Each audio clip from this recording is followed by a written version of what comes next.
let's look at what we did last time. Right when we have it now, we can hit it and it'll actually change color. So let's go back again.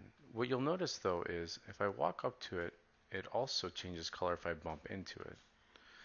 And that's because in our blueprint class, let's go to our cylinder blueprint here. You notice it's just an event hit, and when that happens, it changes the color to this material. So what we want to do is we want to add a node that once a bullet hits it, it will change color. And the bullet is something that's already built in into the first-person shooter blueprint tutorial. So let's right-click in here and just type cast. And you'll see there's all these other ones. These are all built in. What we're going to do is to first-person projectile. So this, again, what this is referring to is this is pre-made. This is a pre-made blueprint by Unreal. Let's kind of move this up here and get this out of the way. So all we have to do is the object here that we want to connect to is this object here. So if I run this into this, you'll notice, let's target this. The object, we're going to go other object here. It's connected this way.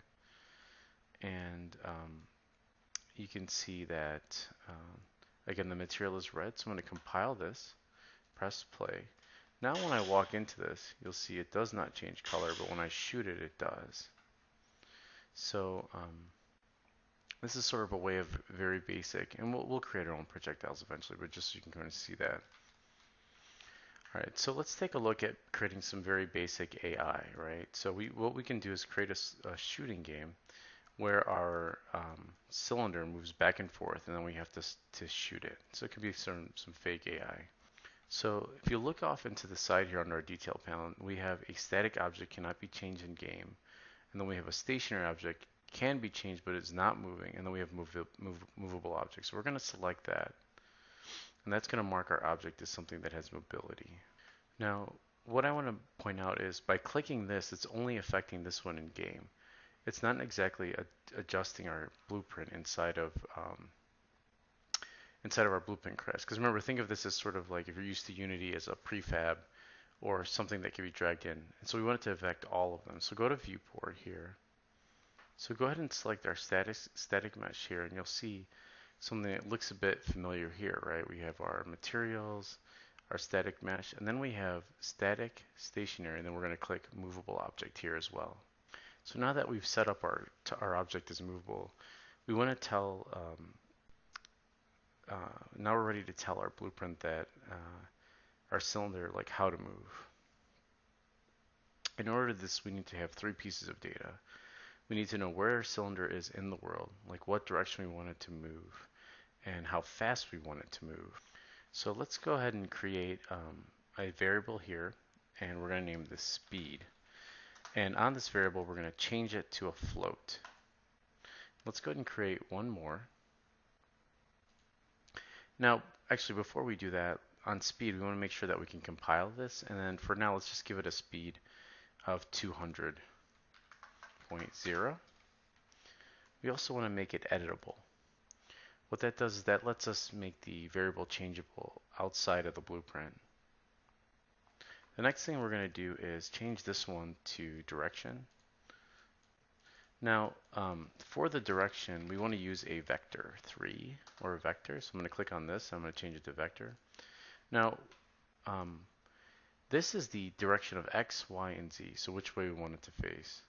So if you're used to Unity, Y goes up and down, or Maya, or what have you. In Unreal, the forward value is Y. So we're going to make this minus 10.0. Compile that, save. All right, so let's set this up. So I'm going to go to Event Graph, and off to the side here, just in sort of a clear area, let's grab our direction, and we're just going to get that value. All right. Now what we need to do is we need to normalize this, and what that does is that sets this to it takes our minus 10 and it converts it to a steady value over time. So let's go ahead and drag this out and then name it normalize. All right, there's this is a pretty simple function that'll normalize it for us. So the next thing we need to do is do this by delta time. Now, if you think about frames per second as it relates to video games and stuff, you might have 30 frames per second, you might have 120, and oftentimes they allow you to adjust the quality within a game because based on the video card, you get a different frame rate. What delta time does is it normalizes the frame rate based on whatever the current time is of the system and the average of the memory based on the video card. So what we're going to do is grab speed from here, and we want to multiply this by delta time. So I'm going to right click up here, I'm going to type get world delta in seconds, and we want to multiply these by each other. So I'm just going to right click and type in MUL, and let's do multiply.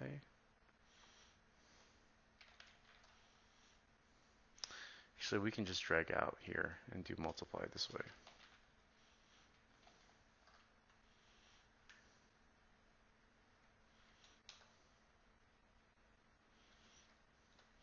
We'll do float by float. Let's try that. Float, there we go, times float. And then let's multiply that times our speed, which is a float. So now what we need to do is take these two values and multiply them by the current location. So what this static mesh component is referring to is the actual cylinder in our scene. So when I drag this out this way, so what we want to do now is get the world location of this. So I'm going to drag this out. I'm going to type in get world. So we'll do get world location. Or we can do get world transform. So what this is going to do is get the current position or transform position of our static mesh component. And we don't want to affect the rotation because we want it to go back and forth. So the next thing we want to do is break down the transform into its X, Y, and Z. So I'm going to grab this, and there's a break transform, excuse me, which is here. So here you can see location, rotation, and scale. Zoom this out a little bit so you can see this. So let's go ahead and just sort of, I'm going to put this over here. I'm just sort of lining these up. Let's kind of move this off to the side to give us some more space. All right.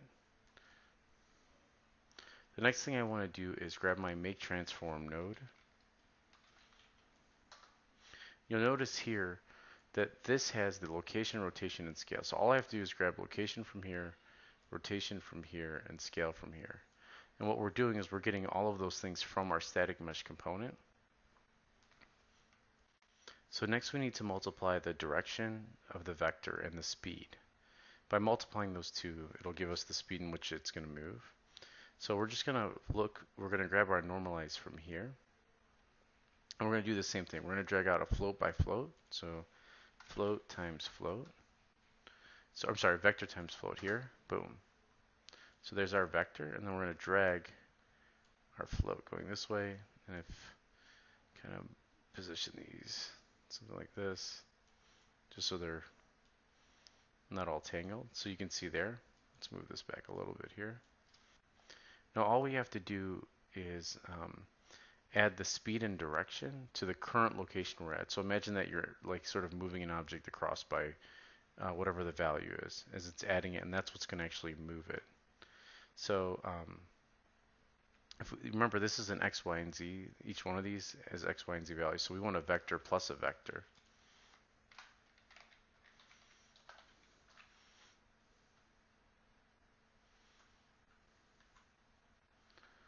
And here's vector time. So let's just do plus. Vector plus vector. Let's move this up here.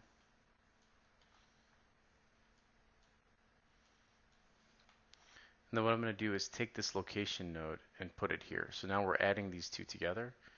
And then the location itself is going to be coming from this guy. So you can see here that here's our direction and speed. We're multiplying these two together, and we normalize it. And then that normalized value of the direction we're multiplying, and then we add that to the current position that our mesh is in. And then our make transform is what combines it. Now, we don't remember before that we created a event hit here. Now, we need an event to actually make things move. Before there was three. One of them was event tick. I didn't really go into detail, but event tick actually runs or ticks every frame. So we're going to be using this to move, to run the blueprint that we created earlier on every frame to move our object. So let's put this up here, and then the last thing we're going to do is set actor, and what we're setting is the transform. So set actor transform, and you can see here that it has new transform. It just means the new position, and then this is what's going to fire it off. Go ahead and compile it and save it, and what you'll see now, here I'm going to kind of drag this out a little bit. Hopefully you can see that. You can pause it and hopefully use that as a guide. But what it'll do now is it'll move in the left direction when I press play. You can see that it's moving on its own. There's only one problem. We need it to move back and forth. And we're already at the 11-minute mark, so we'll do that in the next video.